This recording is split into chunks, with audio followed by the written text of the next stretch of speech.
Universe बहुत बड़ा है और इसमें हर वक्त बदलाव होते रहते हैं। पर अरबों गैलेक्सीज और अनगिनत स्टार्स वाला यह विशाल कॉस्मोस इकलौता नहीं है। हम अपनी जिंदगी एक और यूनिवर्स से शेयर करते हैं। और ये यूनिवर्स बहुत छोटा है, जिसमें वायरसेस हैं, बैक्टीरियाज हैं। इस अनजान और रहस्यमय दुनिया को माइक्रोकॉस्मोस कहा जाता है। माइक्रोकॉस्मोस बहुत ही जरूरी है, चाहे वो हमें दिखाई ना दे, पर वो हर जगह है। वो अपने आप में एक दूसरे यूनिवर्स या दूसरी दुनिया की तरह है। उसने एवोल्यूशन को आगे बढ़ाया। माइक्रोकॉस्मोस के बिना आज हम यहाँ नहीं होते और हमें जिंदा रखा। माइक्रोकॉस्मोस से ही हमें सांस लेने के लिए ऑक्सीजन मिलती है। और वो हमारे भविष्य पर असर करेगा जब हम स्पेस में जाएंगे। अगर हम कभी ऐसी जगह जाते हैं जहां लाइफ है और नया माइक्रोकॉस्मोस है, तो बिना इम्यूनिटी के हमें खतरा हो सकता है। हम अपनी दुनिया माइक्रोकॉस्मोस के साथ शेयर करते हैं। क्या हम शांति में जीवन बिता पाएंगे या ये हमें तबाह कर देगा? How the universe works.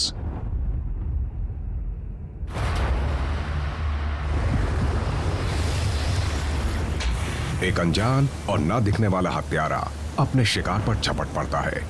वो उसके सेल को हाईजैक कर सैकड़ों घुसपैठियों की फौज तैयार कर लेता है। यही होता है जब माइक्रोकॉस्मोस हमारे खिलाफ लड़ता है। 2020 में हमने ऐसे ही घुसपैठिए का सामना किया था। एक वायरस जिससे दुनिया भर में कोविड-19 नाम की महामारी फैल गई। इस पैंडेमिक ने मेरे दुनिया को देखने का नजरिया बदल दिया है, क्योंकि ये एक अलग यूनिवर्स से था जो मेरे आसपास है, मेरे अंदर भी है, जिसे मैं अब तक पूरी तरह से इग्नोर कर रहा था। शायद हम उस दूसरे यूनिवर्स को इसलिए नजरअंदाज कर देते हैं क्योंकि हम उसे देख नहीं पाते। हम एक बड़े इनविजिबल यूनिवर्स में रहते हैं। हम हर एक चीज को देख नहीं सकते। हम कुछ बड़ी चीजों को देख नहीं पाते, यहाँ तक कि छोटी चीजें भी देख नहीं पाते। सिर्फ इसलिए कि कोई चीज दिखने में बहुत छोटी है, इसका मतलब ये नहीं कि वो जरूरी नहीं। असल में बहुत छोटी चीजों का हम पर बहुत बड़ा असर पड़ता है। उनमें से कुछ असर फायदेमंद होते हैं, पर वो बीमारियों के घातक प्रभाव में कहीं खो से जाते हैं। इंसानियत जिससे लंबे समय से एक जंग लड़ती आ रही है, वो चीज़ है माइक्रोकॉस्मोस। हम लंबी जंग लड़ रहे हैं बैक्टीरिया और वायरस के खिलाफ जो जानलेवा हैं। 100 साल पहले हम स्पेनिश फ्लू से लड़े थे। उसने यूरोप को लगभग खत्म कर दिया था। उस वक्त उस बीमारी से लाखों लोगों की मौत हुई थी। तो ये पहला पैंडेमिक बिल्कुल नहीं है, और सच कहूँ तो आखिरी पैंडेमिक भी नहीं है। एक तरह से हमें कोरोना वायरस ने माइक्रोस्कोपिक वर्ल्ड को बेहतर ढंग से समझने के लिए मजबूर कर दिया है। माइक्रोकॉस्मोस बहुत कॉम्प्लेक्स है। इसके कुछ हिस्से हमारी जान लेते हैं तो कुछ हमें जिंदा रखते हैं। माइक्रोकॉस्मोस हमारे सर्वाइवल के लिए बहुत जरूरी है, ताकि हमारी बॉडी नॉर्मल तरीके से फंक्शन कर सके और हम अपनी जिंदगी अच्छे से जी सकें। हमारी जिंदगी माइक्रोकॉस्मोस पर डिपेंड करती है। हम जिस हवा में सांस लेते हैं, यहाँ तक कि हमारी अर्थ का सरफेस भी माइक्रोकॉस्मोस से बहुत हद तक प्रभावित हुआ है। ये अदृश्य माइक्रोकॉस्मोस दुनिया के हर हिस्से में मौजूद है। ये जो इनविजिबल कॉस्मोस है, ये हर जगह है। जियोथर्मल हॉट स्प्रिंग से लेकर ग्लेशियर्स तक, deep sea hydrothermal vent systems में भी। हमने ये पाया है कि अर्थ के एटमॉस्फेयर और उसके ओशियंस के हर क्यूबिक फुट वॉल्यूम में लाखों वायरस होते हैं। यूनिवर्स में जितने स्टार्स हैं, उससे ज्यादा हमारी पृथ्वी पर वायरसेस हैं। ये कमाल की बात है। भले ही इनकी मोटाई हमारे बालों से 100 गुना कम है, पर अगर अर्थ के सभी वायरसेस को एक लाइन में जोड़ा जाए तो उसकी लंबाई 10 करोड़ लाइट ईयर्स के बराबर होगी, जो हमारी पड़ोसी गैलेक्सी एंड्रोमेडा से दूरी का 40 गुना है। इससे सवाल ये उठता है कि ये प्लैनेट आखिर है किसका? अगर हम नंबर्स को ध्यान में रखें तो कहना होगा कि ये वायरस का प्लैनेट है। माइक्रोकॉस्मोस हमारे शरीर में भी मौजूद है।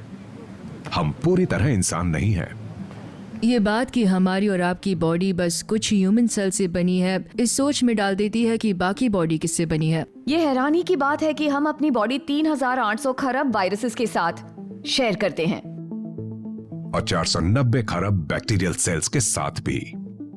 एक एवरेज इंसान की बॉडी में ह्यूमन सेल्स के मुकाबले बैक्टीरियल सेल्स की गिनती कहीं ज्यादा होती है। तो मेरा सवाल ये है कि हम इंसान हैं भी या नहीं। साइंस की हिस्ट्री में ऐसे कुछ मोमेंट्स हैं जो मेरे लिए बहुत खास हैं, जैसे कि 2 ब्लैक होल्स का टकराना जो बहुत कमाल का था।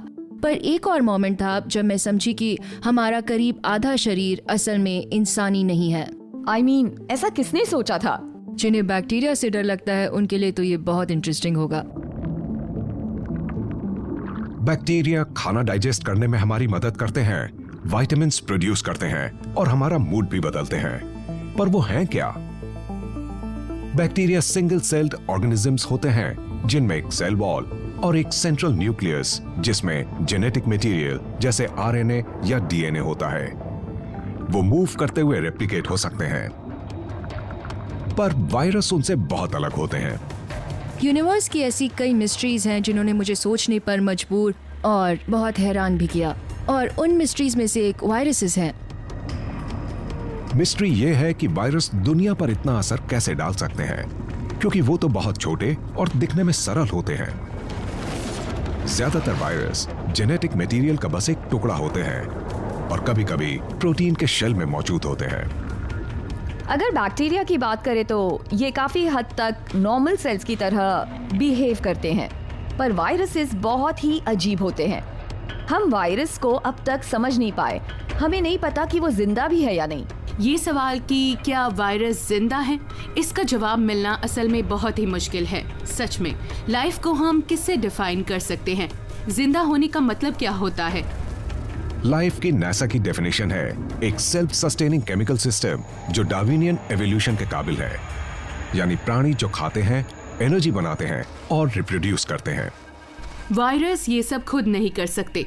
इस काम के लिए वो होस्ट सेल का सहारा लेते हैं। उनके पास जरूरी जेनेटिक मटेरियल तो होता है पर बाकी चीजें नहीं होती, इसलिए उन्हें होस्ट को इन्फेक्ट करना होता है। अगर नहीं करते तो वो बेकार हैं। होस्ट की बॉडी में वायरस सेल्स के सरफेस पर हमला करके उस पर कब्जा कर लेते हैं। एक वायरस की जिंदगी का मकसद किसी और सेल पर कब्जा करना होता है। उन्हें एक लिविंग सेल में अपना जेनेटिक मटेरियल इंजेक्ट करना होता है। जब सेल हाईजैक हो जाता है तब वायरस अपनी कॉपीज बनाने लगता है जो सेल को बर्स्ट करते हुए बाहर निकलता है। ये बिल्कुल किसी खतरनाक फिल्म की तरह है जिसमें एलियंस दिखाए जाते हैं। वो अंदर से बाहर की तरफ निकलते हैं। ये बिल्कुल किसी हॉरर मूवी की तरह है। वायरस के बढ़ने का ये तरीका खौफनाक है, पर इससे ये पता नहीं चलता कि ये जिंदा है या नहीं। अंतरिक्ष में जीवन ढूंढने की खोज पर इस जानकारी की कमी का असर पड़ सकता है। एक दिलचस्प बात है जिसके बारे में हमें सोचना चाहिए, वो ये कि अगर हमें किसी प्लैनेट के सरफेस पर कोई वायरस मिलता है, क्या हम उसे जिंदा मानेंगे? क्या हम कहेंगे कि हमें जीवन मिल गया? हमें नहीं पता, पर स्पेस वायरसेस बाकी एक्स्ट्रा टेरेस्ट्रियल लाइफ फॉर्म्स का एक सबूत हो सकते हैं। वायरसेस को रेप्लिकेट होने में होस्ट सेल की जरूरत होती है, तो अगर हमें एक वायरस मिलता है तो एक तरह से हमें लाइफ मिल गई। वायरसेस हमें एक्स्ट्रा टेरेस्ट्रियल लाइफ का पता बता सकते हैं। अब एक नई रिसर्च से यह पता चला है कि हो सकता है कि अर्थ पर लाइफ स्पेस से आई थी। ऐसा हो सकता है कि माइक्रोब्स किसी एस्ट्रॉयड के टुकड़े पर मौजूद थे जो सीधा अर्थ पर आ गिरा। शायद वो किसी और प्लैनेट पर थे, उस प्लैनेट की किसी चीज से टक्कर हुई, वो जिस रॉक पर थे वो स्पेस में चला गया और अर्थ पर मीटेरॉइड की तरह गिर गया। लिफ्ट लेने वाले माइक्रोब्स की ये थियरी सुनने में अजीब लगती है, पर हमें अर्थ पर मार्स के कुछ टुकड़े मिले हैं। शायद उन्हीं टुकड़ों से यहाँ जीवन की शुरुआत हुई। ये थियरी पूरी तरह से अजीब नहीं है। हम जानते हैं कि रॉक्स मार्स से भी आ सकते हैं और अर्थ पर गिर सकते हैं। मार्स से कोई बड़ा एस्ट्रॉयड टकराया जिससे मार्स के टुकड़े स्पेस से यहाँ अर्थ पर आ गिरे। ये समझने के लिए हमें 4.5 अरब साल पहले के अर्ली यूनिवर्स को जानना होगा। कई नए प्लैनेट्स एक नए स्टार का चक्कर लगा रहे थे जो था हमारा सन। इस नवजीवित सोलर सिस्टम में उथल पुथल मची थी। प्लैनेट्स का आपस में टकराना लाजमी था। अर्ली सोलर सिस्टम एक पिनबॉल मशीन की तरह था। प्लैनेट्स टकरा रहे थे, जो टुकड़े बनते वो किसी और से टकराते और ये चलता जाता। उस वक्त मार्स खतरे में था। तब उस पर ओशियंस थे और शायद प्रिमिटिव लाइफ भी थी। एक बड़ा स्पेस रॉक उसके सरफेस से जा टकराया। उस घटना को बोरियालिस इंपैक्ट कहा जाता है। उससे अरबों खरबों टन चट्टानें स्पेस में बिखर गईं। ये सोचना अजीब नहीं है कि हमारे सोलर सिस्टम में उन चट्टानों पर दूसरे प्लैनेट्स के माइक्रोब्स रहे होंगे। अगर कोई माइक्रोब उस एस्ट्रॉयड के सरफेस पे था जो मार्स से अलग होकर बना था, तो उसके लिए थोड़ा बुरा लगता है। वो शांति से मार्स पर जी रहा था और वो कर रहा होगा जो मार्शियन माइक्रोब्स करते हैं। तभी एक बहुत बड़ी टक्कर से वो सीधा स्पेस में चला गया। एक प्लैनेट से दूसरे प्लैनेट तक जाने के लिए एक सेल को कई मुश्किलों का सामना करना पड़ा होगा। जैसा आपने किसी सर्वाइवल गेम शो में देखा होगा, उसे अपने होम प्लैनेट से अचानक अलग कर दिया गया। फिर उसे चट्टान के एक छोटे से टुकड़े में स्पेस की उस जर्नी को सरवाइव करना था। उसका सामना स्पेस के वैक्यूम से लेकर कॉस्मिक रेज और यूवी रेडिएशन से हुआ होगा, यहाँ तक कि उसे जम जाने का खतरा भी था। सोलर सिस्टम या हमारी गैलेक्सी में एस्ट्रॉइड्स पर लाइफ के मूव होने की इस थियोरी से कई सवाल सामने आते हैं। बोरियालिस इंपैक्ट जैसी घटनाओं से मार्स से इतनी चट्टानें अलग हो गईं कि माइक्रोब्स को स्पेस में सफर करने के लिए मौके मिल गए। पर क्या वो सफर में बच पाते?